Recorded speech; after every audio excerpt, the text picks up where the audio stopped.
요한복음을 계속 이제 좀 보려고 하는데요. 저도 이 요한복음하고는 별로 친한 편은 아닙니다. 제가 전공했던 파트는 누가복음, 사도행전이어서 그와 관계해서 늘 학문을 탐구하고 또 강의하고 했는데 원래는 학교에서 저한테 요한 문헌을 강의하라고 해가지고 할 수 없이 준비하고 그렇게 하는 과정에 제가 아주 이게 뭔가 뭐 우연의 일치, 사람들은 그렇게 이야기하겠지만은 뭔가 보지 못한 것을 보게 하는 저 자신에게도 소중한 시간입니다. 그래서 그동안 거의 요한복음은 그냥 겉으로만 겉핥기로만 알고 있던 것을 깊이 들어가다 보니까 여러 가지 이제 연구할 점도 많지만은 성육신이란 뭘까?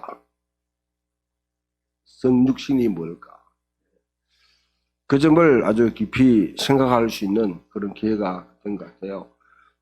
습관은 영성이다 하는 책을 썼던 그 제임스 스미스의 이 책에 쭉 제가 몇 권의 책을 읽어보면 지금 이제 정리를 하는 동안에 제임스 스미스가 늘 강조하는 것도 성육신 신학입니다. 성육신. 지금과 같이 이제 이 탈육적 사회라고 그렇게 하죠. 탈육이라는 거는 간편하게 여러분 생각하면 여러분 몸에 이렇게 구둑살들 이런 걸 제거하는 걸 갖다가 의학에서는 탈육이라 그렇게 해요. 그걸 제거하는 것. 의학적인 용어는 군더더기들, 필요 없는 것들, 불편한 것들을 제거해 나가는 것, 몸에서 제거해 나가는 걸 갖다가 그걸 탈육이라 그렇게 하는데요. 이제 신학의 언어로는 하나님이 우리를 어떻게 창조하셨는가? 흙으로 사람을 지어서 그 코에 생기를 불어넣으시니 우리가 생명이 된지라. 흙이라는 이 소재를 가지고 우리를 만드신 하나님은 우리를 좀 하등하게, 열등하게 그렇게 만드셨는지 아니면 존귀하게 만드셨는지를 먼저 판단을 해야 되겠죠. 흙으로는 여러분 그런 여러 가지 재료들 가운데 금으로 빚을 사 그 코에 생기를 불어넣으시니 우리가 생명이 됐다 하면 우리들 다 금덩이 될 거 아니에요. 그런데 왜 이렇게 금이 아니고 흙이야, 흙. 응? 흙이란 건 금은 너무 이렇게 하게 되면 여러분이 좀 이 사이에 흔해 빠졌으니까 이렇게 좀 천하다 그렇게 생각할 수 있는데 창조 모든 세계의 근본이 흙입니다. 근데 여기에 이 말은 하나님이 창조한 세계의 창조 세계의 선함을 우리가 인정하는지 아니면 창조된 이런 흙이나 나무나 이런 것들은 불필요하고 이거는 언제가 없어질 거고 이거는 쓸데없는 건데 우리 붙어 있는 거니까 빨리 탈피해 가지고 우리 영만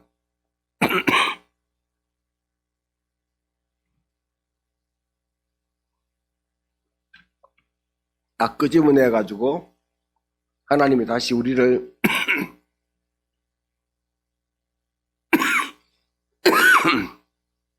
안전한 곳으로 고귀한 곳으로 옮기는 게 구원인가?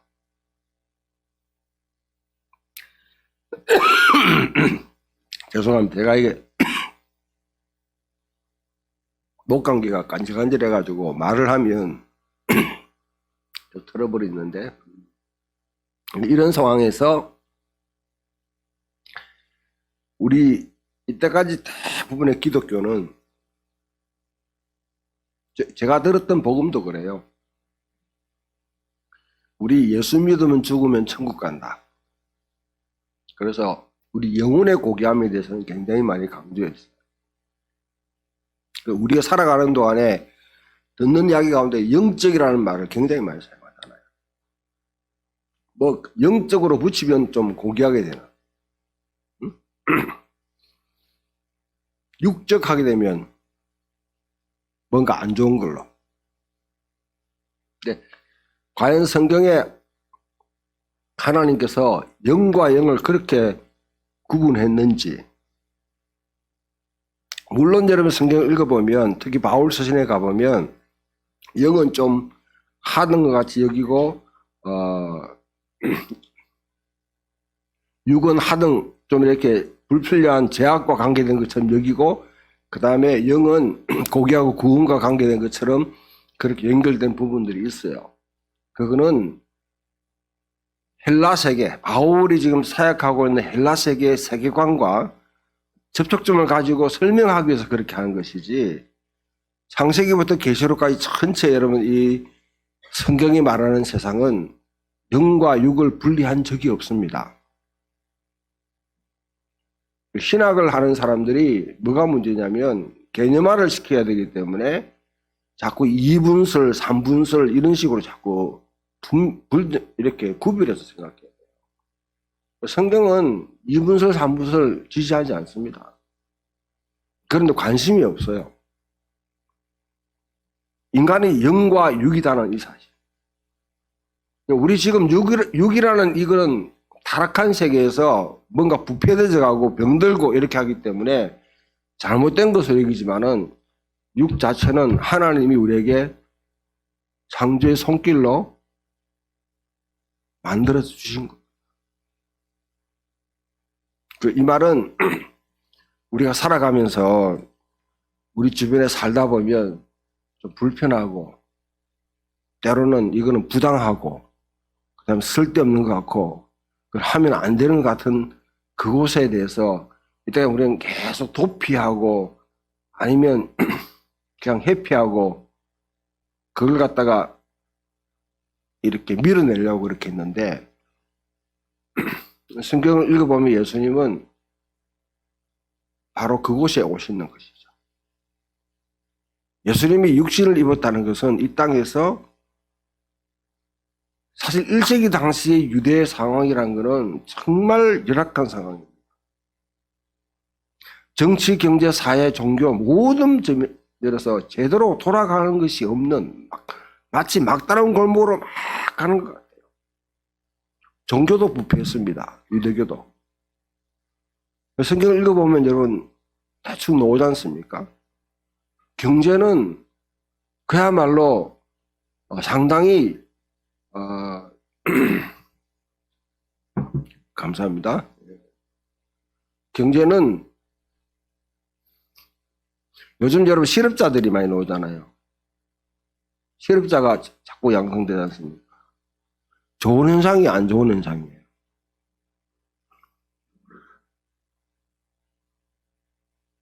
고대 사회는 경제는요, 물어보냐면 하나님이 모든 사람들은 다 똑같이 땅을 다 주셔서, 그런데 사람들이 땅을 팔 수밖에 없는 상황이 오는 거예요. 어떤 상황이냐면 로마라는, 유대라는 그 세계가 헤롯이라는 사람이 탁 이렇게 이제 통치하면서 세금을 너무 많이 적출해낸다는, 적출. 세금을 거둔다는 말이 아니고 그때는 우리 장기 적출한다는 말이잖아요. 그것처럼 자기 수입에 여러분 40%를 갖다가 고소득자들 아니고 일반 농민들이 낸다는 건 이거는 치명적이에요. 그 세금을 못 내면 빚을 내서라도 내야 돼요. 빚을 내어서도 못 갚으면 자기 땅을 팔아야 돼. 자기 땅을 내놓으면 그 다음에 소작을 해야 돼요. 소작은 알다시피 3.7제, 4.6제, 5제 뭐 이런 식으로 돼가는데 온전하게 여러분 수입을 해도 버틸 수 없는데 소작하면 더 힘들죠. 그런 사람들은 그 다음에 어디로 전락하냐면 일 노동자. 노동시장에 매일 아침에 가가지고 자기 노동을 팔아야 되는 사람. 마태복음 20장에 나오는 그런 케이스. 그 다음 그것도 안 되면 광야에 도적으로 변하는 거예요. 광야의 도적대가 지금 버글버글한 그런 사회. 예수님의 성전에 올라가셔서 하셨던 말씀이 너희가 이것은 하나님이 만민이 기도하는 집이거늘 너희가 도적의 굴혈로 만들었구나, 소굴로 만들었구나. 그 말은 그 당시 양산했던 모든 그 광야에 있는 그 도둑들은 전부 다 너희 때문에, 이 성전 때문에 생긴 거라고 하는 정죄예요. 그럼 경제, 정치는 말할 필요가 없죠. 헤롯이라는 사람, 헤롯의 아들들이 통치하는 사회, 빌라도가 통치하는 사회가 어떤 사회인지. 고귀하신 예수님, 로고스라고 말하고 하나님과 한 분 계시던 그분께서 왜 해필은 이 사회에 오셨어요? 한국과 같이 좀 선비 사회라든지 중국과 같이 여러분 뭐, 그런데 가장 열악한 곳에 그 당시 그곳에 오셔서 일부러 어렵고 힘들고 자기를 옥죄고 여러 가지 제자들이 항상 가야 되는 그곳을 일부러 기어 들어오신 거예요. 저는 언제까지 성육신을 그렇게 생각하지 못했습니다. 아, 고귀하신 분이 그냥 인간의 육을 입었구나. 그런데 이 요한복음을 쭉 읽으면서 보니까 예수님이 일부러 아주 참 힘든 상황, 귀찮은 상황, 자기가 여러 가지 속박에 얽매이는 상황으로 그냥 그곳으로 그냥 찾아오신 거예요. 거기서 구원이라는 문제를 결정하기로 이제 하신 거죠. 1장에 여러분들이 이때까지 들었던 내용들을 어떻게 정리하시는지 모르겠지만 말씀이 육신에 우리 가운데 가심에 우리가 그 영광을 보니 아버지의 독생자의 영광이요 은혜와 진리가 충만하더라. 말씀이 육신을 입었으면 그분이 어떤 일을 하셨는가 하는 것을 보여주는 것이 요한복음입니다. 말씀이 육신을 입었으니까 두 가지를 여러분 염두에 두면 됩니다. 한 개 말씀. 요한복음을 읽어보면 에고 에이미 나는 I am. 나는 우리 한글은 잘 표시가 안 나는데 나는 뭐 생명의 빛이라. 나는 생명의 물이라. 나는 양의 문이라. 뭐 나는 선한 목자라. 하는 이런 내용들이 7가지가 나와요. 나는 뭐다 하는 거 이거는 아무나 그 사회에서 할 수 없습니다. 성경에 보면 특히 요한복음에 보면 예수님이 내가 진실로 내게 이르노니 아멘 아멘 에고 레고 힘인 이 단어는 굉장히 엄숙한 선언을 할 때. 그러니까 우리나라 같으면 임금이 짐이 가라사대 하는 거 있잖아요. 그죠? 그걸 갖다 여러분 일반 서민이 이야기하면 포도청에 잡혀가죠. 그거는 신적인 권위를 이야기할 때 하는 말인데 그게 이제 요한복음에 가장 많이 나와요. 성경을 읽어보면 진실로 내가 내게 이르노니 할 때는 이거는 그냥 하는 말이 아니라 예수님이 굉장히 강조하되 신적인 어떤 권위를 가지고 선포하는 그런 것. 그보다 더 강한 게 나는 세상의 빛이라. 이 에고 에임이라는 거는 이거는요.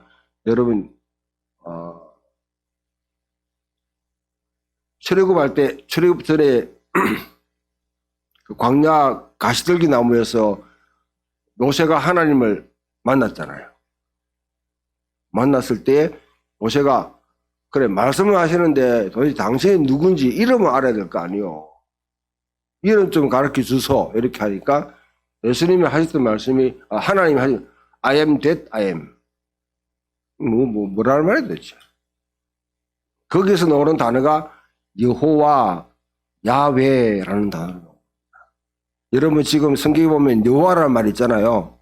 여호와라는 말은 사실은 이거는 원래부터 틀린 말이에요. 이거는 단어 자체가 야훼. 요즘은 야훼로 다 이렇게 번역하는데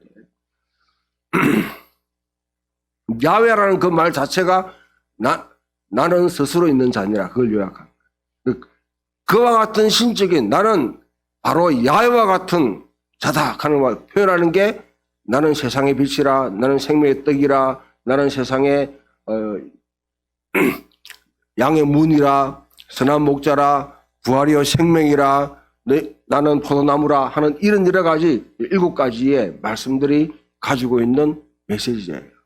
이 땅에 오셔서 하나님이 나는 하나님이라 하는 그 말을 선포하는데 그 선포가 그냥 하늘에 공중에 떠가지고 인터넷으로 아니면 여러분 그냥 공중에서 비행기로 이렇게 살포된 것이 아니라 현실적인 삶의 현장에서 일어나는데 그 현장들을 이제 요한복음에는 표적들이라 그렇게 표적. 다른 성경에는 기적이라고 그렇게 하는데 여기는 표적이라 그렇게. 이 표적은 뭐냐면 이거는 표지판이에요. 표지판. 대구에서 서울로 올라가는데 요즘은 내비게이션 따라 쭉 가지만은 옛날에는 어떻게 해요? 지도를 보고 가지만 대충 알면 이제 그 표지판을 자주 보잖아요. 표지판 거쳐가면 서울에 도착하죠. 그와 같이 요한이 우리에게 뭐냐면 7개의 큰 표적들을 마테마가 누가 다른 복음에서는 아주 여러 가지 많은 사건들을 다 기록하는데 요한은 그거 싹 다 적어버리고 7가지만 딱 선택해요. 7가지만 봐도 쭉쭉쭉 따라가게 되면 어디로 가느냐. 이 7개의 기적들과 7개의 말씀들 그것만 딱 이렇게 쭉 엮어가지고 가게 되면 자 사도행 20장 31절 30절 31절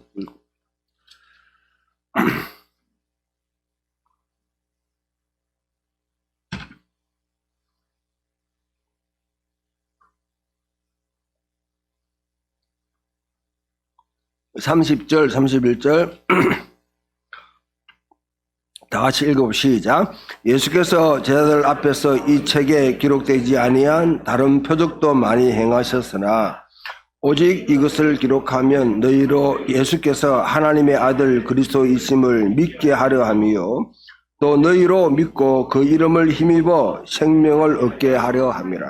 예, 다른 여러 가지 기적들을 많이 했지만은 이 기적들을 기록하는 이유는 목적이죠. 목적.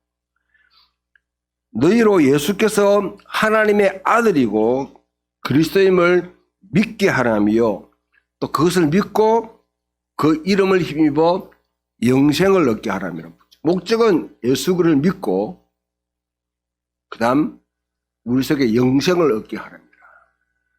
또 이래 영생하게 되면 여러분 가운데 또 예수 믿고 죽으면 천국 가가지고 하늘에서 영원히 사는 삶. 저는 여러분들이 좀 상상력을 좀 발휘했으면 좋겠는데요. 혹시 여러분들 휴가를 가가지고 뭐 어디를 가는지 모르겠지만은 휴가를 가서 여러분 거기서 영원히 살아라 하면 살겠어요? 괌에 가가지고 우리 괌에 목사님 목회하다 오시는데 괌에 리조트 잡아가지고 거기서 여러분 영원히 살아라 하면 살겠어요? 살만해? 아직 밖에 가가지고 애국이가 안 살아봐가지고 저런다. 자, 따라합시다. 집 나가면 고생이다. 집이 제일 나아요. 제일 편해요. 응? 여러분들, 저도 영국에서 6년간 지낸 사람입니다. 웬만한 길은 다 해봤는데, 한국이 늘 그리워요. 제일 먹고 싶은 게 영국 가가지고 여러분 제일 매일 먹었던 게 있습니다. 붕어빵. 붕어빵은 영국에 구할 수가 없잖아. 그 다음에 또 오뎅. 지금 있는데도 싫다지만은 밖에 있으면 우리 집사람은 늘 여러분 그 뭡니까 따로국밥. 따로국밥을 영국에서 어떻게 만들어요? 그 외에 여러 가지 있지만은 지 집이 제일 편해요. 여러분들, 자, 천국 가가지고 뭐 할래요? 성경이 말하는 대로 여러분들, 거기에는 뭐, 눈물도 없고, 슬픔도 없고, 아픔도 없고, 그 다음에 차이도 없고, 뭐, 아무것도 없다 하면, 그게 사람 사는 동네입니까, 그게? 그런데 가려고 해요.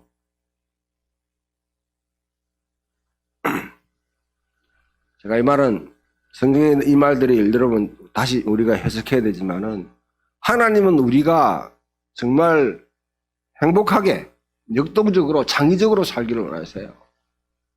예. 그렇다면 그냥 영혼들이 뭐 이렇게 여러분 쭉 잠들어 있는 그런 형태로 그냥 머물러 있기를 원해요.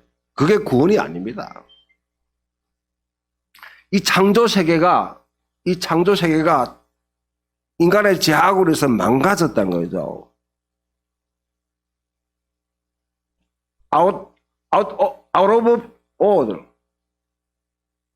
본래 여러분 이렇게 그대로 돌아가지 않고 지금 망가졌다는 거죠. 망가진 이 세상을 고치기 위해서 예수님이 가장 근본적으로 계속 근원인 그 제약에 여러분 그 숨통을 확 끊어놨단 말이에요. 십자가에서 다른 일을 하지 않으시고 오직 그게. 그 다음에는 우리가 해야 될 일은 뭐냐면 이 창조 세계를 하나님이 지으신 그대로 그 모습을 다시 회복시키는 일. 그 일에 우리 부름받았다고 그러면 이 땅에서 여러분 이 지구를 중심으로 하는 이 행성 속에서 앞으로 이루어질 하나님의 나라는 하나님의 통치가 이 온 땅에 다 이루어지는 그 세상에 우리가 참여한다는 것이거든요.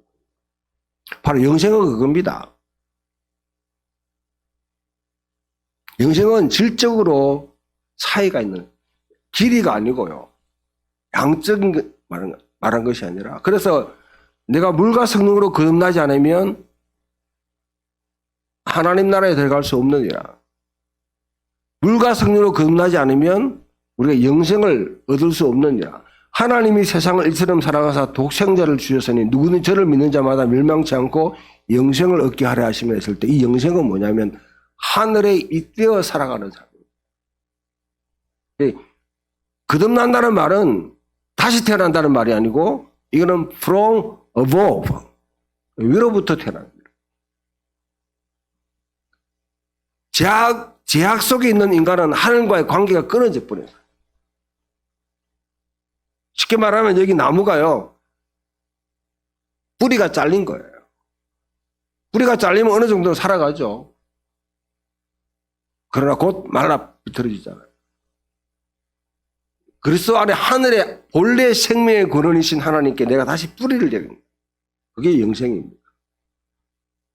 이 세상의 현실을 여러분 탈피해 나가는 것이 아니고, 그 삶을 갖다 이야기하실 때에 오늘 첫 번째 여러분 주어진 이 가나 혼인 잔치에서 물을 포도주로 만들었다.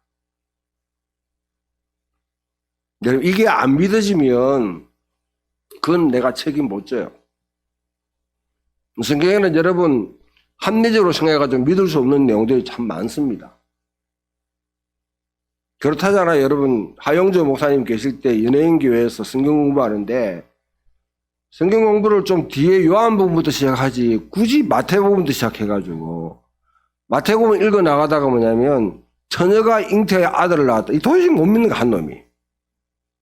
끝까지 여러분 3주 연속 계속 시비를 거니까 진도가 안 나가잖아. 그래서 여러분 구봉서 잘 아시는 구봉서 장로가 있다. 여보, 아니 지 남편이 믿는데 왜 네가 못 믿냐고. 그래가지고 넘어간다 하잖아요. 그때는 코미디언들이 필요한 거예요, 보면. 네. 믿을 수 없는 걸 갖다가 여러분 우리가 이거는 세계관의 문제예요. 모든 것이 원인과 결과에서 다 결정된다고 생각하면 이거는 믿을 수 없는 이야기입니다. 질량불변의 법칙에 이게 어긋나는 거잖아요, 이게. 물리적 사회의 망고불변의 여러분 원칙이 질량불변의 한계 변해도 질량은 똑같아야 되는데 물이 포도를 변하면 질량이 달라지잖아요. 이해되는지 모르겠다. 아무튼 죽은 자가 살아났다. 보리떡 5개와 물고기 2마리로 5,000명을 먹었다. 뻥이야 하면 뻥으로 그냥 뭐 믿으면 돼요. 그러나 그런 사람은 아마 하늘에 여러분 하늘이 열린 사회, 하나님이 얼마든지 이 인간 사회에 개입하셔서 1 더하기 1은 2다는 이 공식 속에만 우리가 살지 않고 1 더하기 1은 1 더하기 1 플러스 알파가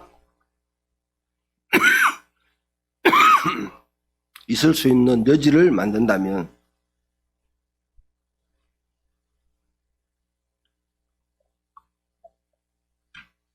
기적이란 것은 가능하겠죠.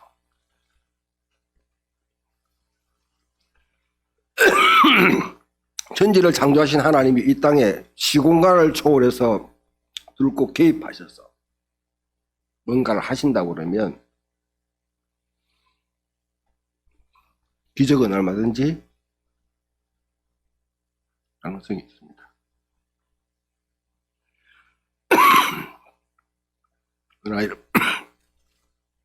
그럼 물을 포도주로 바꾼 게 뭐냐?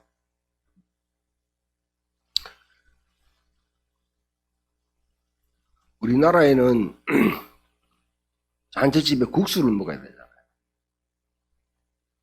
내 친구 놈이 아마 동기 가운데 제일 먼저 결혼했지 싶은데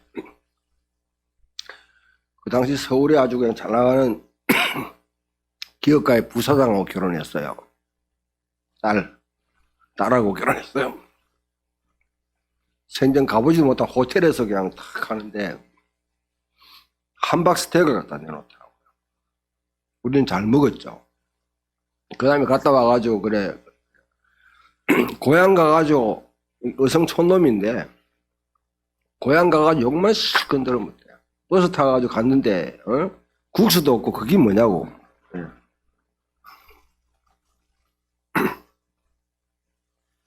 전라도에서는 전라도 지역에서는 잔치집에 홍어가 없으면 뭐 잔치한 거 아니에요.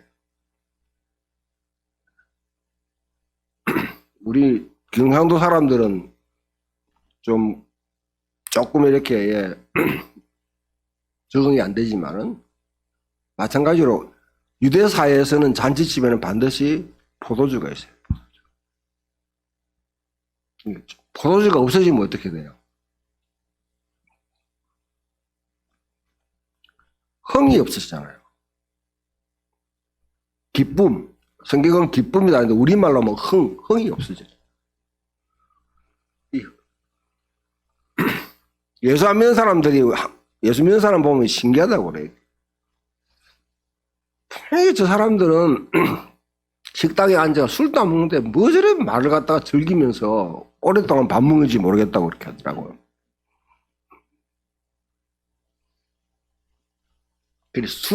이게 포도주라는 게 실제 포도주입니다. 이게 사람을 흥겹게 만드는 거잖아요. 잔치집에는 흥겨워야 되잖아요. 거기 떨어졌다는 말은 곧 흥 자체가 없어지는 거예요. 신랑이 손님들한테 아주 무례를 행하는 겁니다. 무례를 행하는 거예요. 여기 연회장이라는 사람은 어떤 사람이냐면 연회장이니까 주례자 이렇게 생각하면 곤란해요. 연회장은 자기 아주 친한 사람 가운데 아주 딱 임명을 하는데요. 이 사람은 포도주를 갖다가 제대로 공급하는 역할을 제일 우선적으로 책임지는 사람입니다. 잔치집에 포도주가 너무 과잉돼 가지고 공급해버리면 잘못하면 잔치집이 이 잔치가 7일 동안 벌어지거든요. 보통 연변에서는 100일 동안 해요. 7일 동안 하는 겁니다. 7일 동안 이루어지는데 7일 동안은 잘 해가지고 맨 처음에 여러분 첫날 둘째 날 흥겹도 해가지고 서로 막 술을 갖다가 막 내놔가지고 막 그 술만 먹으면 사람들이 또 개팍해지잖아. 술만 먹으면 이상한 인간이 되잖아요. 그래가지고 아주 잔치집이 깽판 돼버리면 이 연회장이 이건 책임이 있는 거예요. 그러니까 천천히 이렇게 도수를 조절하면서 아주 이 7일 동안 무난하게 서로 친구들이나 오는 사람 다 즐겁게 하도록 그 역할을 전체 감당하는 사람이 연회장입니다. 근데 포도주가 떨어져 버려. 자기는 몰라 또. 근데 가장 가까이 있는 하인들이 아니까 예수님이 마리아가 예수님 부탁을 하는 거죠. 근데 예수님이 희한한 말을 여기 보면 여자요 엄마 보고 여자가 뭐야 도대체 이게 상놈도 아니고만.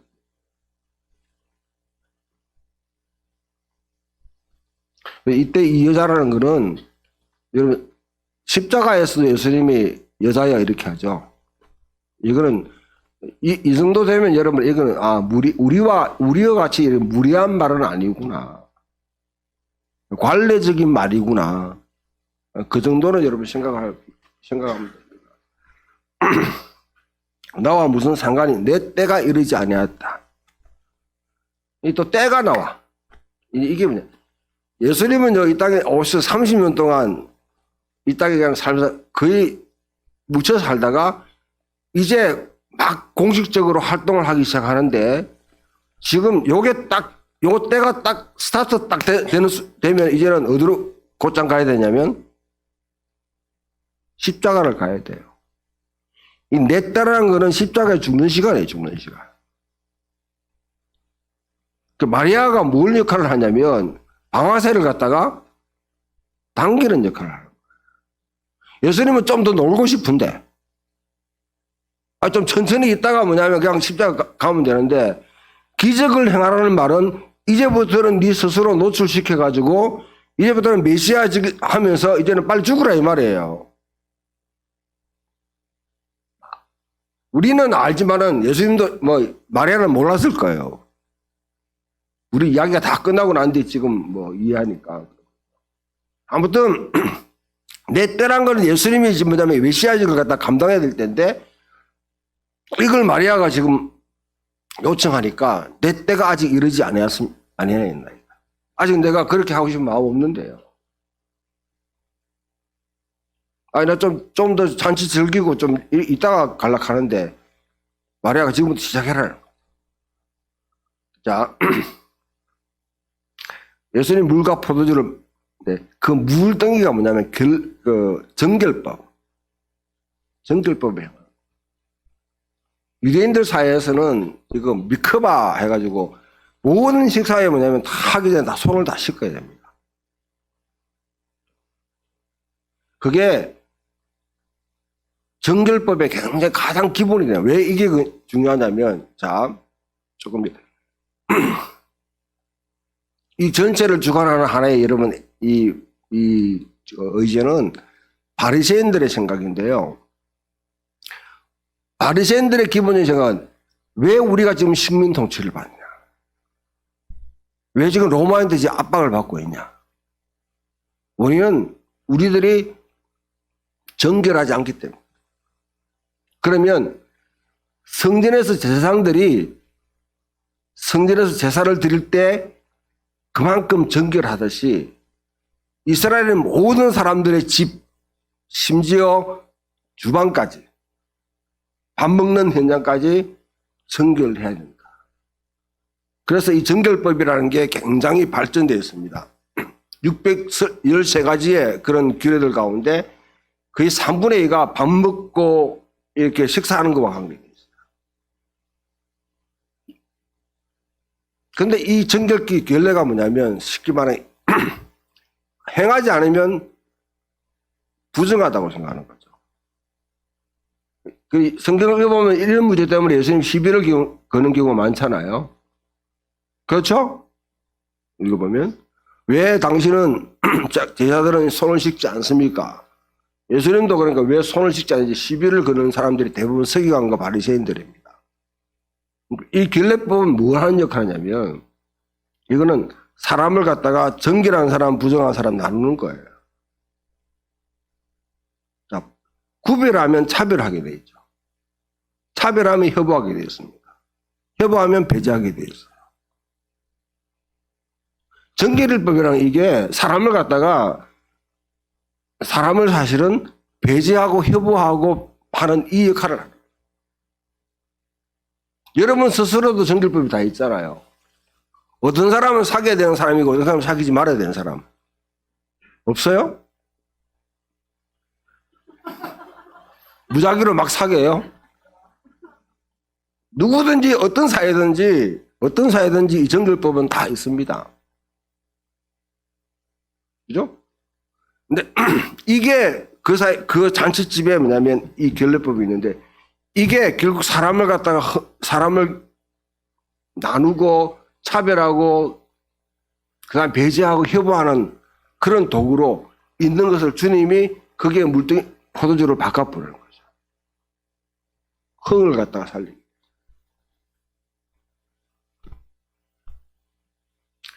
그래서 이 첫 번째 표적을 하셨는데 여러 가지 여러분 다양하게 생각할 수 있겠지만은 여러분들의 삶 가운데 어쩌면 우리 여러분 이 사회에 포도주가 떨어진지라. 코로나 때문에 참 흥이 다 깨지는 사회입니다. 일상적인 우리의 삶이 지금 멈춰버린 그런 사회인데요. 그 사회 속에서 우리 그리스도인들이 살아가면서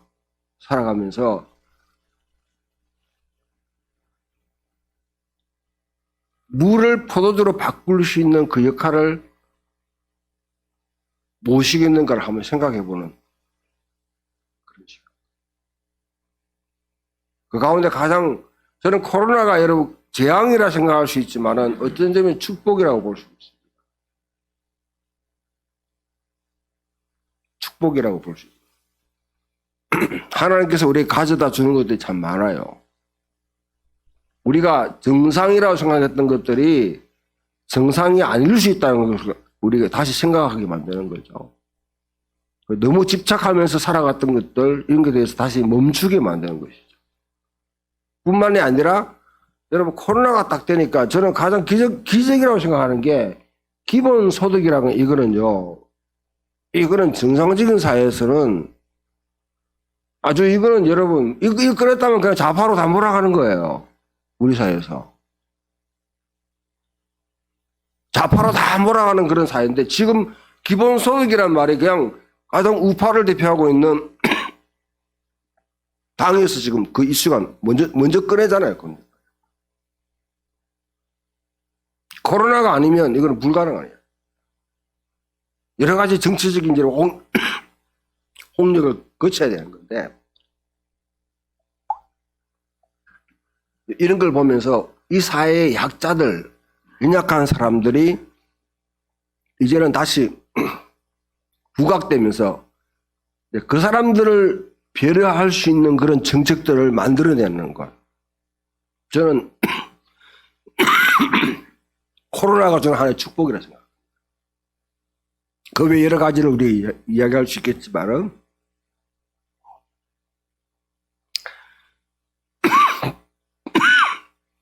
그리스도인은요, 예수님이 이 땅에 오셔가지고 흥이 깨진 사회, 즐거움이 없는 사회. 그곳에 사람들을 분별하고 배제하고 협오하고 하는 이 도구를 가지고 오히려 그것을 포도주로 즐거움의 대상으로 바꾸면서 흥을 살리시는 것이죠. 이 말은요, 잔치는 성경에 많은 은유와 연결되어 있습니다. 그거는 저 광야에서 이스라엘 백성들이 만나와 메추라기를 먹었던 그 사건부터 비롯해가지고 마지막까지 메시아 대잔치, 하나님의 세계 올 때 유대인들은 그 축복의 시간을 잔치하는 시간, 그 시간으로 다 해석을 했습니다. 이 세상이, 주님은 잔치하는 세상이 되기를 원하세요. 셀러브레이션, 축복하고 격려하고 그렇게 되기를 원하세요.